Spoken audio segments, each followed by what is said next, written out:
사도행전의 내용의 구조를 구분하는 방법에는 여러 가지가 있습니다. 사역자를 중심으로, 인물 중심으로 구분을 할 수도 있고요. 선교적 차원에서의 구분도 가능합니다. 그 여러 가지 구분 방법 중에 하나가 지역으로 구분하는 방법이 있습니다. 지역적 구분을 따지면요, 예루살렘으로 이루어진 내용을 구분합니다. 1장에서 7장까지이고요. 그 다음이 온 유대와 사마리아입니다. 8장에서 12장까지의 내용이고, 땅 끝에 대한 내용으로 13장에서 마지막 장까지 내용이 구성되어 있습니다. 예루살렘에 대한 그 첫 번째 부분은요, 교회가 어떻게 설립이 되어지는가, 성장 과정 속에서 어떠한 일이 있는가를 다루고 있고요. 두 번째, 온 유대와 사마리아 지역에는요, 복음이 온 유대 지역에 전파되고 사마리아, 팔레스타인 지경을 넘어 수리아의 안디옥 지경까지 확장되어 가는 것을 그려가고 있습니다. 마지막으로 13장에서 28장은 안디옥 교회를 선교 기지로 해서 그야말로 땅 끝까지 복음이 전파되어지는 과정을 그리고 있는 게 전체 구분이라고 말할 수 있습니다. 오늘 본문이 바로 그 두 번째 시작입니다. 복음이 예루살렘에서 벗어나서, 그러니까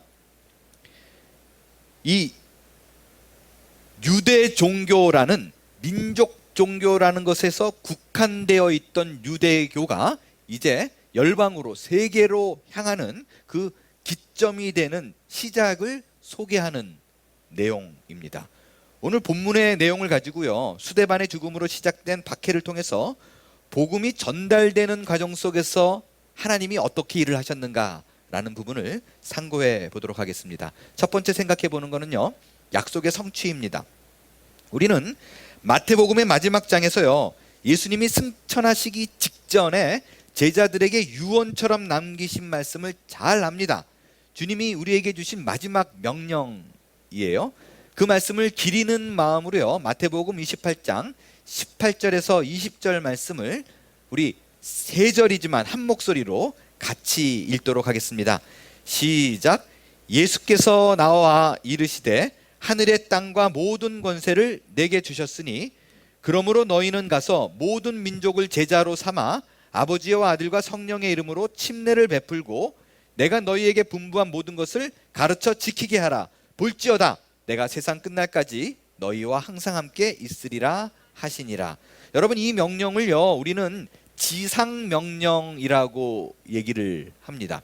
많은 사람들이요, 지상명령이라는 말을 그냥 한글로 쓰여 있으니까 그 땅지에다 윗상자를 쓴 걸로 생각하는 분들이 종종 계십니다. 그래서 예수님께서 이 땅을 떠나시기 전에 땅 위에서 하신 마지막 말씀이다 라고 생각하시는 분들이 왕왕 있는데, 지상명령은요, 땅지자가 아니라 이를지입니다. 그러니까 그 지존할 때 그 지예요. 그 이를지의 윗상. 그래서 예수님께서 이 땅에 하신 말씀 중에서 최고로 위대하고 지고한 명령이다 라는 뜻입니다. 영어로는요, The Great Commission이라고 얘기를 해요. 근데 이 커미션이라는 말이 명령이라는 말보다 사실 위임, 또 혹은 그 임무라는 말에 더 가깝습니다. 그러니까 명령이라는 말하고는 좀 약간 미묘한 차이가 있어요. 그러니까 이 말은요, 예수님께서 원래 살아계실 때 했던 그 일을 우리에게 그대로 전해준 위임된 그런 임무다, 마땅히 해야 되는 일이다 라는 뜻입니다. 그 임무가 뭐예요? 모든 민족, 그러니까 유대인만이 아니라 모든 민족을 제자로 삼아라. 그래서 예수님께서 하신 그 명령을 모든 민족이 지키게 하라라는 것입니다. 그래서 이 말씀을 하시면서 이어서 하신 말씀이 사도행전 1장 8절입니다.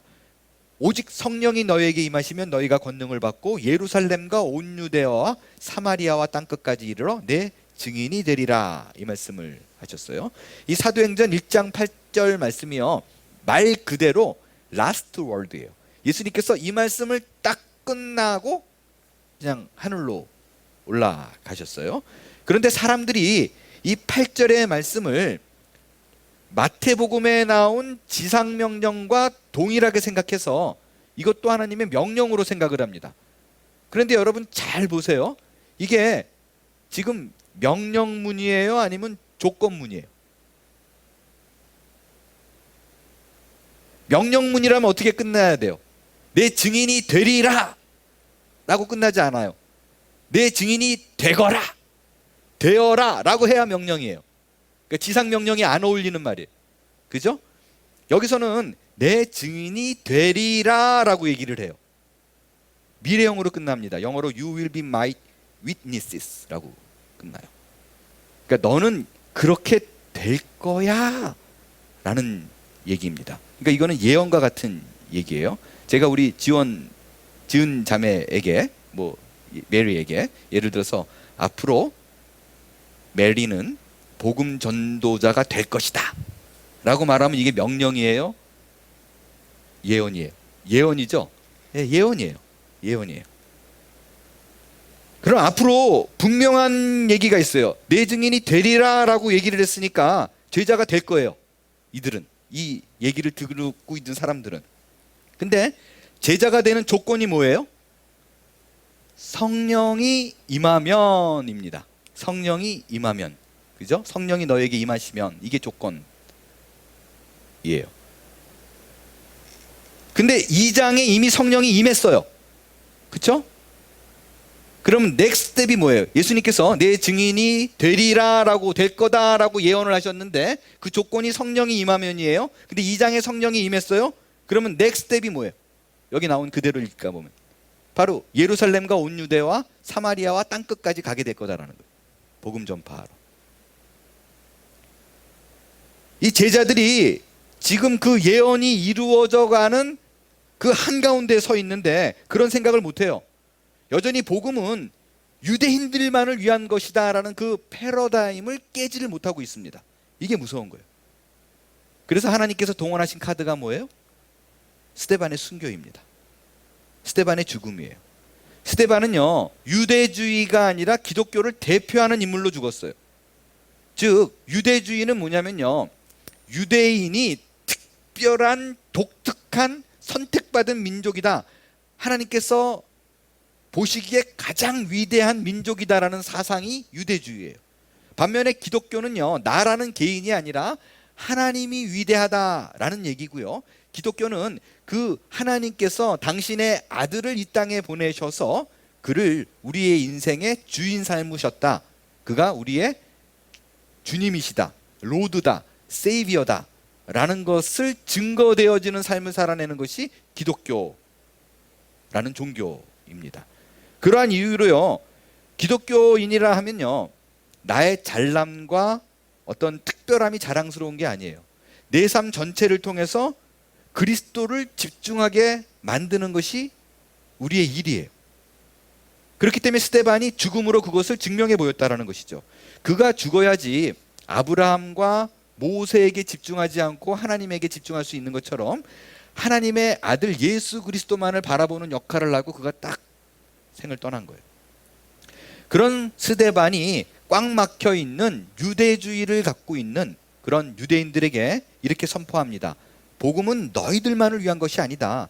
믿는 모든 사람들을 위한 것이다. 이방 사람들에게도 열려 있다. 하나님은 그 잘난 아브라함 후손만을 택해서 그들만을 구원하고 이렇게 하는 것이 아니라 모든 민족에게 비천하고 연약한 모든 자를 들어서 위대한 사람을 만드는 분이다라고 말합니다. 그리고 죽어요. 그리고는 어떤 일이 일어나는가? 오늘 8장 1절을 보겠어요. 사울은 그가 죽임을 마땅히 여기더라. 그날에, 언제예요 그날이? 죽임을 당한 날, 스데반이 죽은 날, 그 순교의 날에 예루살렘에 있는 교회에 큰 박해가 있어 사도 외에는 다 유대와 사마리아와 모든 땅으로 흩어지니라. 큰 박해가 일어나요. 예수를 믿는 사람들의 핍박이 시작이 됩니다. 이건요, 당시에 그 제자들을 비롯해서 일반적으로 예수를 믿었던 사람들이 기대했던 예상이 아니었었어요. 왜? 바로 요전에 그 요한과 베드로가 감옥에 갇혔지만 옥문에서 나왔던 일을 겪었었거든요. 그래서 당연히 그렇게 죽음이 일어났어도 잡아 넣었어도 다시 한번 또 다른 무언가 기적이 일어날 줄 알았는데 싸그리 잡아가기 시작하면서 그리고 그 안에서 막 죽어가는 사람들이 생기기 시작하는 겁니다. 이 박해가 시작이 돼요. 그래서요, 그거를 보고 겁을 먹은 사람들이 사방으로 흩어지는 일이 일어나요. 그런데 그 과정 속에서 1절에 보니까 아주 재밌는 얘기가 하나 등장을 합니다. 아주 발견할 수 있어요. 다시 1절을 볼게요. 이들이 흩어지는데 어디로 흩어져요? 노란색 하이라이트 된 거? 예루살렘과 유대와 사마리아와 모든 땅으로 흩어져요. 다시 보세요. 예루살렘, 유다, 사마리아, 모든 땅. 이거 많이 보던 문장이죠. 어디서 봤어요? 요게 8장 1절인데 싹 뒤집으면 1장 8절에 나온 구절과 내용이 똑같습니다. 1장 8절에도 예수님이 떠나시면서 뭐라 그랬냐면 예루살렘, 유대, 사마리아 땅끝까지 너희가 내 증인이 되리라 라고 얘기했어요. 그러니까 네 지역이 똑같아요. 자 보세요. 근데 성령이 임했어요. 성령이 임했어요. 그러면 뭐만 남았어요? 성령이 임했으면 예언이 남았죠. 어떤 예언이 남았어요? 내 증인이 되리라 라는 예언이 남아 있습니다. 자, 그 예언이 이루어졌을까요? 안 이루어졌을까요? 내 증인이 이루어지리라 그런데 그 앞에 온 유대와 사마리아와 땅끝 이게 다 이루어졌어요. 그럼 요 뒤에 나온 내 증인이 되리라, 그게 이루어졌다라는 게 4절 말씀입니다. 그 핍박이 나서 온 유대와 사마리아와 땅끝까지 흩어졌어요. 흩어진 그들이 뭐 했는가? 우리 4절을 같이 읽겠어요. 시작. 그 흩어진 사람들이 두루다니며 복음의 말씀을 전할세. 내 예언대로 증인의 삶을 살고 있어요. 예수님의 예언이 이루어져 가고 있는 모습을 보여주고 있는 거예요. 여기서요, 우리가 굉장히 중요한 교훈을 얻을 수 있어요. 그것은 하나님께서 우리 인생에 어떤 목적과 계획이 있다면 우리의 연약함과 게으름과 불성실함과 부족함으로 인해서 하나님께서 세우신 그 인생을 향하셔 세우신 그 계획과 목표를 바꾸는 일이 없다라는 거예요. 물론 그 고를 이루는 방법은 하나님께서 수시로 바꿉니다. 상황과 형편에 따라서. 그러나 그 궁극적으로 우리의 인생을 향한 목표와 내용은 하나도 바꾸지 않고 그것을 이루기 위해서 스스로 만들어 간다는 것을 우리가 알 수 있습니다. 심지어 우리 인간적으로 생각했을 적에 우리 인생에 있어서 겪을 수 있는 가장 큰 실패는 뭐예요? 죽음이에요. 야, 뭔가 좀 할 줄 알았는데 그냥 끝나버렸어. 스데반이 그렇게 죽었어요. 죽었으면 끝이다, 실패라고 생각되는 그 죽음마저도 하나님께서는 당신의 커다란 계획 속에서 이룰 수 있는 도구로 사용한다는 거예요. 하나님의 신실하심과 그 목표와 계획을 이루는데 우리의 실패조차도 전혀 방해가 받지 않고 걸림이 되지 않는다라는 것을 알 수 있다라는 것입니다. 그게 오늘 이 4절이에요. 특별히 여러분, 이 흩어진이라는 단어를 좀 주목해서 볼 필요가 있습니다. 이 단어는요, 디아스페이로라는 단어인데요, 이 단어가 씨를 뿌린다 라는 뜻이에요. 예, 알고 있는 것 같아요. 근데 여기서요, 이 단어가 여기서는요, 디아스파렌테스라는 수동태로 쓰였어요. 패시브하게 쓰였어요. 무슨 말이에요? 이게 씨를 뿌린다 그러면요, 그 흩어진 자들이 주인공이 돼가지고 막 복음을 전하고 있는 모습을 그리는 거예요. 그런데 이게 수동태라니까요. 그러니까 그 말은 뭐냐면요, 그들이 뿌리는 게 아니라 그들이 씨예요. 하나님이 뿌리는 일에 쓰임받고 있는 거예요. 그러니까 정확히 말하면 그들이 복음을 뿌리는 것이 아니라 복음이 뿌려지고 있는 거예요. 왜? 그들을 통해서 하나님이 하신다는 거예요. 그러니까 이 모든 일들이 그들이 의도적으로 내가 안 되겠다, 무서워서 안 되겠네, 도망가야지, 그러고 복음을 전한 게 아니에요. 목적을 갖고 전한 게 아니에요. 하나님이 흩어버렸어요. 하나님이 박해라는 이유로 흩어버렸고 그 위에 딱 서니까 그들이 할 일이 생겼어요. 그래서 전도한 거예요. 그들이 씨라고요. 앞서 말씀드린 대로 하나님께서 예루살렘과 온 유대와 사마리아와 땅끝까지 이르러서 내 증인이 될 것이다 라고 그러는데 이들이 가만히 있어요. 예루살렘에 자기들끼리 그냥 찡긋짱구하고 앉아 있어요. 안 되겠다 싶었어요. 그래서 어쩔 수 없이 스데반의 순교라는 것을 통해서 하나님이 흩어버린 거입니다. 이런 사실을 보면요, 저는 그런 생각이 들어요. 우리 가운데 제일 믿음 없는 게 뭐냐면 내가 뭘 하겠어 라는 거예요. 내가 뭘 하겠어가 정말 믿음 없는 거예요. 왜냐하면 내가 뭘 하겠어 라는 거는 나를 보는 거잖아요. 내가 가진 능력이 없다라고 생각하는 거예요. 그래서는 못한다. 내가 가진 능력이 없으면 하나님이 합니다. 우리가 그런 말을 많이 하죠. 하나님은 준비된 자를 쓰십니다. 전 동의해요. 늘 내가 너무 이렇게 익스트림하게 나가는 게 아니라, 근데 하나님이 준비된 자만 쓴다라고 규정하지 말자고요. 하나님이 준비된 자만 쓴다라는 규정을 내려서는 안 돼요. 준비된 자를 쓰는데 준비된 자만 쓰는 건 아니에요.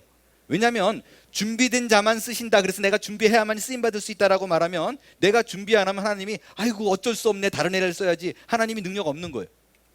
하나님이 정말 필요하면요, 준비 안 된 자는 준비시켜서 씁니다. 왜? 하나님은 본인의 목표와 계획을 바꾸지 않아요. 환난과 핍박이라는 방법을 동원해서도 그가 목표하고 이루고자 하는 것을 반드시 이뤄내십니다.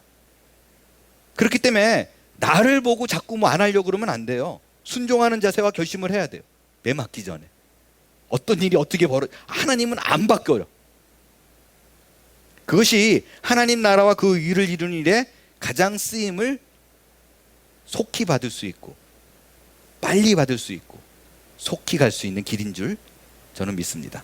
두 번째, 이 본문을 통해서 우리 엇나간 신앙에 대해서 살펴보겠어요. 오늘 본문에는요, 5부류의 사람들이 등장을 합니다. 첫 번째가 박해자들이 등장을 해요. 그죠? 사울과 같은 사람들이죠. 스데반의 순교를 기점으로 해가지고 예수 믿는 사람들을 막 때려잡는 일을 했던 사람이 나와요. 두 번째는 경건한 사람들이에요. 스데반을 장사 지내고 크게 목 놓아 울었던 사람들이에요. 근데 뜻밖에요, 이 경건한 사람들이 누구냐라는 부분에 있어서는 학자들마다 의견이 꽤나 많이 달라요. 그냥 우리가 평범하게 생각할 적에 스데반이 죽었고 장사를 지내고 울었다 그러니까 몽땅 다 크리스찬이었을 거다라고 생각을 하는데요. 그렇게 말하는 학자가 있고요. 여기 경건한이라는 단어가 사도행전 2장 5절에 예루살렘에 유대인들이 막 모였을 적에 경건한 유대인들이라는 표현이 있어요. 그 단어랑 같아요. 그래서 그들이 예수를 믿지는 않지만 하나님을 잘 믿는, 그래도 예루살렘에 제사를 지내기 위해서 오는 경건한 하나님의 신앙을 갖고 있는 사람이다라는 말도 있고요. 또 다른 의견은 복음의 호의는 있지만, 믿지는 않지만 복음에 대해서 굉장히 호의적인 사람들이 스데반과 어떤 관계가 있기 때문에 장사를 지냈다, 크게 울었다라고 되어 있어요. 근데 이걸 왜 이렇게 꼼꼼히 따지고 깊이 생각하냐면요, 그들을 장사 지내고 울었다는 것은 이게 보통 일이 아니에요. 왜냐하면 신성모독으로 죽은 사람이잖아요. 그걸로 그 죄명으로 돌에 맞아 죽었어요. 그러면 신성모독으로 죽은 사람과 내가 같은 사이드에 있다는 걸 만천하에 공개되어지는 모습은 위험합니다. 예수님의 시체를 아리마대 요셉이 걷었을 적에 와 대단하다라고 말한 것과 비슷해요. 예수님도 신성모독으로 죽었고 아리마대가 그걸 걷었으니까. 그래서 이 사람들은 분명히 자기 의지가 분명한 사람이고 결단력이 있는 사람이고 정의로운 사람들이다라고 말을 합니다. 세 번째가 사도들이에요.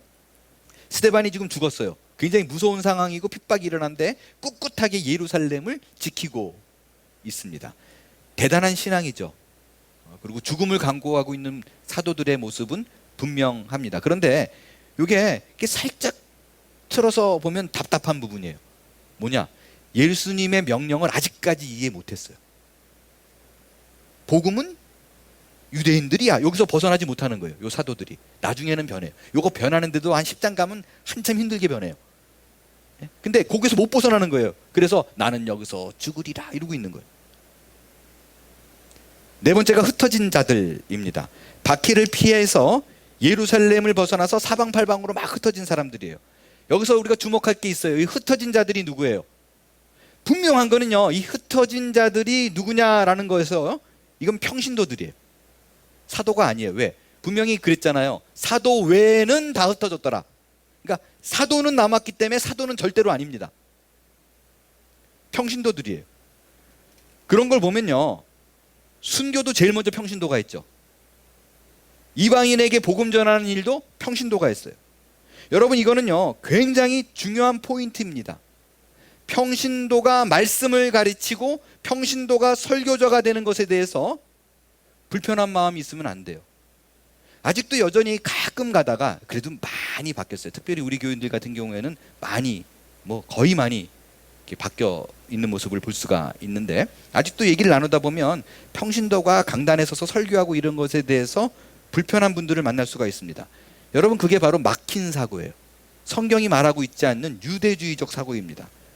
정말 성경에 반하고 있는 거예요. 이전에 말씀을 전하고 가르치고 성경을 필사하고 이런 거는 특권층이 누리던 특혜였어요. 바리새인들, 서기관들. 그러나 예수님 이후에는 이 패러다임을 완전히 깨버렸다니까요. 말씀을 전했던 제자들의 대부분이 어부였습니다. 그리고 오늘 흩어져서 복음을 전했던 자도 사도가 아니에요. 평신도였습니다. 그래서요, 여러분들 그 초대교회로 돌아가자라는 것에 대해서 목표를 갖고 끌고 갈 때 제일 먼저 중요한 첫 단추가 뭐냐면, 이게 바뀌지 않으면 안 돼요. 이 개념을 처음부터 바꾸지 않으면 말씀을 전하는 것은 목회자의 특권이야 라는 것으로 잡혀 있다면 구조만 바뀌지 내용은 전혀 바뀌지 않는 기성교회와 하등의 차이가 없는 교회입니다. 다만 이 말씀 사역하는 평신도들, 말씀에 깊이 인볼브되어 있는 분들은 철저하게 복음에 훈련된 자들이어야 돼요. 여러분, 그 복음을 제대로 전하는 거는요, 지금까지 제가 교회들을 봐도 그렇고요, 신학교 졸업한 분들을 봐도 그렇고, 어느 신학교를 나왔느냐가 그렇게 중요하지가 않아요. 신학교를 졸업했는데 배운 것과는 따로 또 가르치는 사람들이 있어요. 자기가 알고 있는. 그래서 정말 참 복음을 익히 알고 내 것으로 삼았느냐가 중요하지, 신학교 라이센스가 있느냐 없느냐는 그닥 중요하지 않아요. 바른 복음을 이해하고 전하는 훈련이 되어 있는 것이 중요합니다.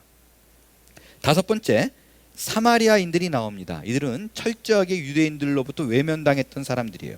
아시리아 제국이 그 이스라엘을 점령했을 때, 아시리아 제국의 지배를 받을 때 사르곤 대왕이 다른 나라 사람들을, 그 사마리아 사람들을 걷어가고 거기다 막 심어놨어요. 외국 사람들을.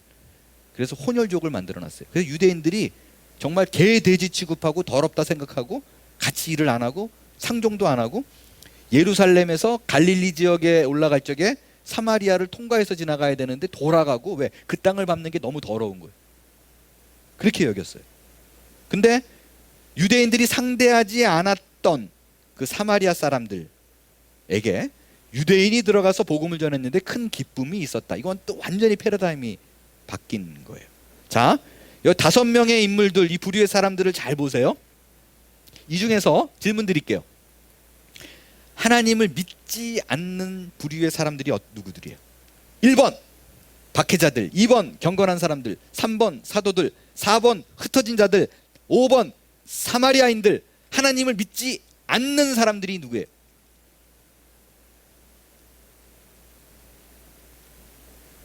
1, 2, 3, 4, 5. 여기서 정답은 없어요. 여기 열거한 5부류 사람도 그 누구도 하나님을 안 믿는 사람들은 없습니다. 많은 경우에 또 1번의 박해자들 아닌가라고 생각하기도 쉬운데 그렇지 않아요. 사울 보세요. 사울이 크리스찬들을 지금 때려잡고 있어요. 하나님을 부정해서 그래요? 아니에요. 하나님에 대한 열심이 뛰어나서 그런 거예요. 그 열정과 사랑으로, 그 표현으로 그리스도인들을 때려잡고 있는 거예요. 사울은요, 가말리알 문화상의 율법학자, 수석 제자였었어요. 청결한 양심으로 선조 때부터 하나님을 섬겼던 사람이고, 율법의 할례도 받았고, 베냐민 지파요, 율법으로는 바리새인이요, 히브리인 중에 히브리인입니다. 하나님을 극진하게 섬겼던 사람이에요. 그런데 왜 기독교인들을 핍박했는가? 유대교 입장에서는 기독교가 이단이에요. 저거 싹을 뽑아야지 하나님을 잘 섬길 수가 있어요. 저 사상을 흩어놓는 저들을 때려 부셔야 돼요. 그래서 유대교를 지키고 존속시키기 위해서, 하나님을 잘 믿게 하기 위해서, 그 열심을 표현하기 위해서 하나님 내가 잘하고 있죠 이러고 기독교인들을 때려 부시고 있는 거예요. 왜 그리스도인들을 핍박하는가? 또 그가 행했던 일들이 얼마나 잔혹했는가? 오늘 본문에 나온 3절에 보면요, 사울이 교회를 잔멸했다라고 되어 있잖아요. 이 잔멸했다라는 말의 원어의 의미가 뭐냐면요, 포도원에 멧돼지 하나가 뛰어들어 가지고 아주 초토화시켜 놓는 거예요. 황폐하게 만들어 놓는 거예요. 그러니까 완전히 박살을 내놨다라는 뜻이에요. 정말 아이러니한 게 그 박살을 내놓는 행위가 내가 하나님을 향한 충성이라고 생각했다는 것입니다. 이게 바로 어긋난 신앙이에요. 왜 이런 일이 발생했는가? 본인이 나중에 뒤돌아보니까 이게 부끄럽잖아요. 그래서 그런 경건한 유대인들이 그런 식으로 행동하는 것에서 답답해요. 그래서 뭐라고 풀이를 했냐면요, 로마서 10장 2절 3절을 보면요, 내가 증언하노니 그들이, 그러니까 경건한 유대인들이에요. 그들이 하나님께 열심은 있다니까요. 근데 왜 그런 식으로 행동하느냐? 올바른 지식을 따르는 것이 아니에요. 복음을 모르는 거예요. 하나님을 자기 나름대로 게스한 거예요. 이런 분이다, 이걸 좋아한다. 3절, 그래서 하나님의 의를 모릅니다. 의를 모르고 이렇게 해가지고 자기 의를 세우는 거예요. 내가 잘했죠? 내가 이렇게 한다니까요. 이거 상급 줘야 돼요. 자기 의를 세우려고 힘써 하나님의 의에 복종하지 아니하니. 너무 아이러니하지 않아요? 하나님을 위해서 충성한다고 했는데 그게 힘써서 하나님의 의를 반하는 거예요. 신앙인들이 정말 조심해야 되는 것이 하나님의 말씀 없이 신앙생활 하는 거예요. 여러분들 중에서도요, 정말 내가 생각해도 나는 수십 년 동안 예수를 잘 믿었어, 나는 정말 신앙생활을 잘하고 있어 라고 생각하지만 내가 지금 하고 있는 모든 행동들과 하나님을 섬기는 방법들이 성경 말씀을 근거해서 설명할 수 없다면 여러분 잘못 가고 있는 거예요. 다시 생각해야 돼요. 그 자리에서 멈춰야 돼요. 내가 잘못된 신앙으로, 어긋난 신앙으로 내가 복음으로 가고 있는 것이 아닌가를 고민해야만 합니다. 최근에 저희 교우 중에 한 분이 저에게 이런 말씀을 주셨어요. 본인은 어려서부터 예수를 믿었고 지금도 역시 잘 믿고 있다라고 생각하신대요. 그런데 최근 몇 년 동안 하나님 앞에서 정말 감사한 것이 자기가 산발적으로 배우고 공부해서 알았던 성경의 내용과 자기가 알고 있는 복음과 그 믿음이 요 1, 2년 사이에 정리가 싹 되었다라는 말씀을 주셨어요. 이제는 내가 복음을 설명할 수 있습니다. 그분이 덧붙인 말씀이 정말 우리 교회에서 하는 모든 이 훈련 프로그램들을 교우들이 다 들었으면 좋겠어요. 근데 한두 분이 사실 그런 얘기한 건 아니에요. 여러분이 믿고 있는 신앙이 뭔가를 확인하십시오. 그리고 그걸 복음으로 내가 설명할 수 있어야 돼요. 그 지식 없이, 하나님을 아는 지식 없이 뛰어들게 되는 신앙의 열심은 오히려 스데반을 죽이고 떳떳하고 자랑스러워하는 그런 오류를 범할 수가 있습니다. 사도 바울의 지적처럼요, 또 자기 의가 돼요. 그래서 성경 말씀 공부하는 일에 빠지지 말고, 이 주일 설교를 계속해서, 강해 설교를 제가 하잖아요. 성경을 풀어가잖아요. 그것을 통해서 참 복음이 무엇인가를 계속해서 확인할 수 있는 여러분이 되기를 바랍니다. 마지막으로 흩어진 사람들을 좀 살펴보겠어요. 오늘 본문의 내용을 보면요, 사마리아 사람들이 복음을 듣고 그 성이 크게 기뻐합니다. 이들에게 이런 큰 기쁨을 전해준 사람이 누구예요? 빌립이에요. 이 빌립은요, 그 핍박을 피해서 흩어진 사람 중에 하나입니다. 그러니까 이 빌립은요, 흩어진 사람들이 복음을 전하고 있다라고 얘기를 하는데 그 복음을 어떤 식으로 전하고 있는가를 대표적으로 보여준 한 사례예요. 그러니까 흩어진 사람들 중에서 빌립이 이렇게 특별하게 일을 했다라는 것이 아니라 그 여러 중에서 빌립을 한 사례로 들어서 많은 사람들이 그 일을 하고 있다라는 걸 보여주는 거라고요. 어떻게 할 수 있어요? 분명히 뭐라 그랬냐면요, 4절에 보니까 흩어진 사람들이라고 얘기했어요. 흩어진 사람 중에 빌립이 아니라 이 복음의 말씀을 전한다라고 되어 있습니다. 그러면 그 대표성을 띠고 있는 빌립이 누구인가를 설명하면 흩어진 자들이 어떤 사람인가를 잘 알 수가 있습니다. 먼저 빌립은요, 사도가 아닙니다. 사도 빌립이 아니에요. 말씀드렸지만 사도들은 다 예루살렘에 있었다고요. 그리고 흩어진 자들이라 그러면 사도가 아닌 거예요. 사도가 아닌 인물 중에서 누가가 말한 빌립은 누가 있느냐? 누가가 말한 빌립은 누가 있느냐? 사도행전 6장에 나온 7명의 집사 중에 한 분, 안수 집사 빌립이 있습니다. 그러니까 그 빌립이에요. 그가 사마리아에서 복음을 전할 때 귀신들이 떠나고 많은 병자들이 고침을 받고 사마리아 사람들이 크게 기뻐합니다. 그런 모습을 보고 우리는 큐티를 하다가 신앙의 도전을 딱 받죠. 뭐라고 받아요? 이야, 빌립 정말 대단하다. 저 환난과 핍박을 두려워하지 않고 깊은 신앙으로 두려움을 이기고 말씀을 전해서 사마리아 성을 이렇게 변화시켰구나. 빌립의 신앙을 본받자 라고 생각을 합니다. 그리고 자꾸 이렇게 짓눌리죠. 나는 왜 그렇지 못한가? 나는 왜 저런 용기가 없을까? 왜 그는 저렇게 멀리 있는데 나는 수십 년째 욕꼬라지일까? 이러고 저런 위인을 보고 도전받고 또 안 되고 실패하고 가슴치고 이러고 있어요. 뭐 그 도전받아가지고 물불 안 가리는 신앙인이 돼가지고 복음 전하면 it's okay, 좋아요. 뭐 하나님도 그런 방법으로 쓰실 거예요. 그래서 사실은요, 성경 잘 보세요. 빌립이 그런 사명과 담대함과 소명을 가지고 사마리아의 복음을 전한 것이 절대로 아닙니다. 우리는 항상 그 인과율에서 벗어나질 않아요.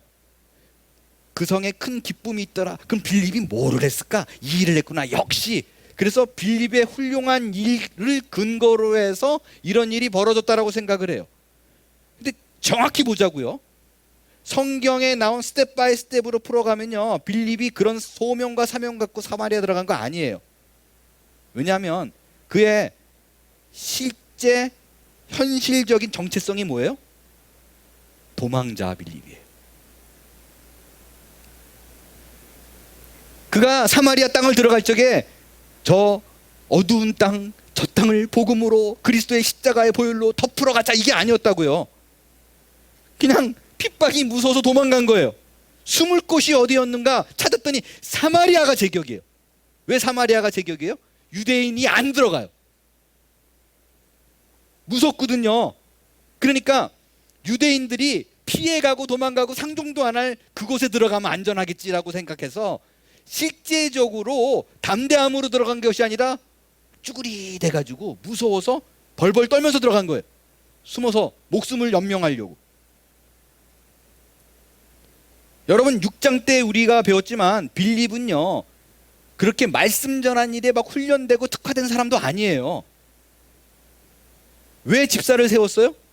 사도들이 말씀을 전하게 하고 나는 공개하는 일, 서브하는 일, 봉사하는 일, 밥 대접하는 일을 집사들이 하자. 사도들이 여기까지 신경 쓰이게 하지 말자 라고 해서 그냥 나는 이게 자신 있어. 나는 뭐 남 섬기고 도와주는 거 이거 탤런트야 이러고 됐어요. 빌립은요, 본래 사마리아를 내려갈 적에 큰 기쁨을 주리라, 귀신을 쫓으리라 이런 것도 아니었었고, 나중에 네시라는 자를 만나가지고 내가 구원하기 위해서 하나님 기회를 주옵소서 이런 기도했던 사람도 아니에요. 그냥 계획도 없었는데 도망갔는데 어쩔 수 없이 그 상황 속에 턱꼭 놓이게 된 거예요. 사도도 아니고 집사인데, 집사인데도 불구하고 스데반처럼 또 용기도 없어요. 담력 있게 죽고 이런 것도 아니에요. 성경이 뭘 얘기하고 있어요? 생각도 없고 의지도 없지만 그 연약한 자를 통해서 하나님은 일을 하더라는 거예요. 정확히 얘기해서요, 복음이 세상에 전파된 거는 사명을 가진 사람들이 아니었어요. 핍박이 무섭고 두려워서 스데반처럼 죽을 용기가 없어서 도망간 사람들을 통해서 이 땅에 복음이 전파되는 시점이 된 거라고. 왜 그런 말 하잖아요. 기독교는 참 이상하다고. 여기 불이 막 붙어가지고 다 때려잡으려고 그냥 막 탁탁탁탁 해가지고 죄가 없어. 야, 깨끗하게 죽였구나. 그런데 그 작은 게 하나 톡 튀어가가지고 저쪽에서 또 불을 만들어내고. 그게 이거예요. 빌립의 얘기를 통해서 성경이 말하고자 하는 이 간절함을 아시겠어요? 그 연약한 자, 흩어진 자들을 통해서 복음이 전파된 것을 그려나가는 이유는요, 우리가 하나님 앞에서 쓰임받는 건 잘나거나 뛰어나서 쓰임받는 것이 아니라는 거예요. 그래서 우리는요 항상 주의 일을 해야지라고 하면 꼭 뭐에 사로잡히냐면 준비를 해야 돼, 결단을 해야 돼, 무언가 큰 마음 먹고 준비를 합니다. 그래서 수십 년째 아무것도 못해요. 성경이 의도하는 바는요 그냥 내가 갔을 적에 무슨 일이 하나 있으면 조그만 거 그거 하나 하는 거예요. 주어진 일 하는 거예요. 이거는요 큰 결심도 필요 없어요. 뭐 하나 있으면 돼요. 내가 크리스찬이다, 예수 믿는 사람이다라는 아이덴티티만 있으면 돼요. 이게 없어서 일이 안 되는 거예요. 나머지는 하나님이 아세요. 나는 빌립처럼 큰 일을 할 수가 없어. 빌립도 그렇게 큰 결심이 없었다니까요. 저는 이게 정말 너무 아까워요. 안타까워요. 여러분 오히려요 그런 거 아세요? 내가 준비되리라 아직 이를 갈고 큰 결단과 결심을 하는 사람이 복음의 전파에 방해가 되는 사례도 꽤 많아요. 왜? 이 목표와 내가 세운 계획이 있는데 여기 갖고 막 가다가 하나님께서 여기 길을 열어주는데 이걸 못 봐요. 내가 준비했으니까. 선교사로 여기를 막 달려왔어요. 근데 하나님께서 교회 목회지에 길을 열어줘요. 못 봐요. 왜? 내가 준비한 게 너무 많은 거예요.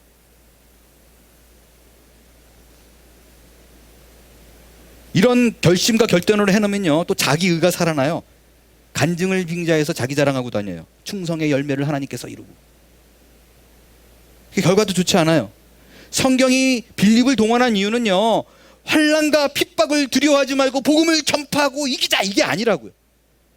도망자일지언정 연약한 자일지언정 그 자리에서 내가 크리스찬이라는 아이덴티티를 잊지 말자는 거예요. 그냥 주어진 자리에서 할 수 있는 일을 하자는 거예요. 제가 지난 9월에 있었던 목자 모임 때 목자들에게 이런 말씀 드렸어요.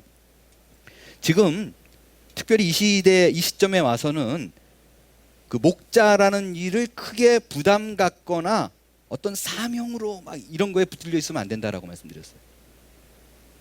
지금 팬데믹 시대에 목자가 할 가장 중요한 일은요 매주 목요일 아니면 금요일에 전달되는 알리는 말씀, 은혜 아래, 목양편지 이런 거 빼놓지 않고 세론들에게 전달하는 게 가장 큰 일이다라고 얘기했어요. 이 일을 통해서 세론들이 아 내가 한몸교회 교인이 맞구나 라고 느끼고 소속감을 느끼게 하는 것이 가장 중요한 일이에요. 그리고 목자를 정말 잘 감당하려면 예전처럼 예수님의 마음을 갖고 저 목원 한 사람을 내가 주의 은혜로 섬기고 눈물을 참아내고 돌보고 먹이고 이런 것이 중요한 게 이건 우리가 가야 될 골은 맞지만 지금은 forget it. 지금은 그게 아니라 처음부터 내가 이런 결심하지 말자.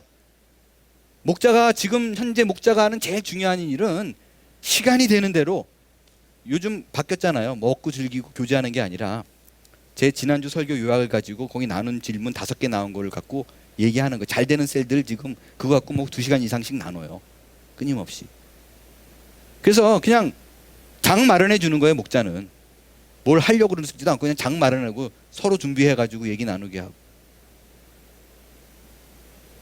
부담 없이 시작하고 그런 마음을 먹지 않으면 지금 이 시대에 교회가 웍할 수 있는 길이 없습니다. 세론들에게도 제가 부탁을 좀 드릴게요. 그 목자분에게 너무 많은 거를 기대하지 마세요. 지금은요 모두가 다 흩어진 자들이에요. 아무 능력도 없고 뭐 할 수 있는 게 없잖아요. 교회 오픈을 했는데도 담임 목사부터가 오는 거를 이거 어떡하지 걱정하고 있는 형편이에요. 혹시나 무슨 일이 생길까 봐. 능력도 없고 현실에서 다 도망가고 싶은 자들이지만 여러분들이 각자 현재 위치에서 그래도 나는 크리스찬이다 이 아이덴티티를 잃지 않으면 돼요. 그 자리에서 서 있는 것이 정말 중요한 거예요. 여러분이 한몸 교회를 해서 내가 무엇을 할까 이런 거 하지 마시라고. 그냥 그 자리에서요 그 자리에서 내가 복음으로 변화된 사람 맞아 이거를 잊어버리지 마세요. 다시 빌립으로 돌아갑니다. 도망자였어요. 스데반처럼 용기 있게 죽을 만한 그릇도 못 됐던 사람입니다. 그러나 그가 도망자이건 두려움이 많은 사람이라는 것은요 하나님 앞에서 전혀 문제가 되지 않았어요. 그가 잘한 것이 정말 하나 있다면, 그래, 나는 예수를 믿는 사람이야. 그걸 잊지 않았다는 거예요. 내가 사마리아 땅에 가서 도망가고 있지만, 저 핍박이 무서울 만큼 내가 작은 사람이지만, 집사라고 불리기에도 그 타이틀이 너무나 창피하지만, 집사 빌립이 아니라 도망자 빌립이지만 나는 예수 믿는 사람이야. 그거를 잊지 않았다고요. 그러다 보니까 한 앞에 그냥 턱 예수 믿지 않는 사람 하나가 나왔어요. 그러면 그게 작은 자건 큰 자건 넷이건 그냥 병든 자건 상관없어요. 내가 알고 있는 복음을 그냥 그 사람에게 전한 거예요. 목표도 있었던 게 아니라고. 지금도요, 한몸교회, 하나님 앞에 쓰임받는 교회가 되길 여러분 마음속에 소원이 있고, 교회를 지키고 싶은 마음이 있다면 큰 결심하지 마세요.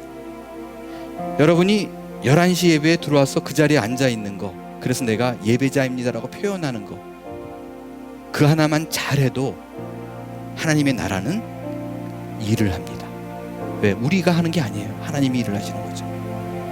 그래서 여러분이 지금 서 있는 위치에서 내가 무엇을 할 것인가를 고민하지 말고요, 근본적인 거로 돌아가세요. 내가 예수 믿는 사람 맞나? 내가 잊고 사는 건 아닌가?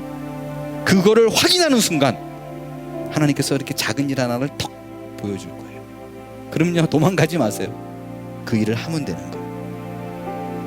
바라기는 여러분이 여러분 스스로를 포기하는 일이 없었으면 좋겠습니다. 왜? 여러분이 포기해도 하나님은 포기하지 않아요. 끝까지 그 싸움을 여러분의 숨이 닿을 때까지 하나님은 하실 겁니다.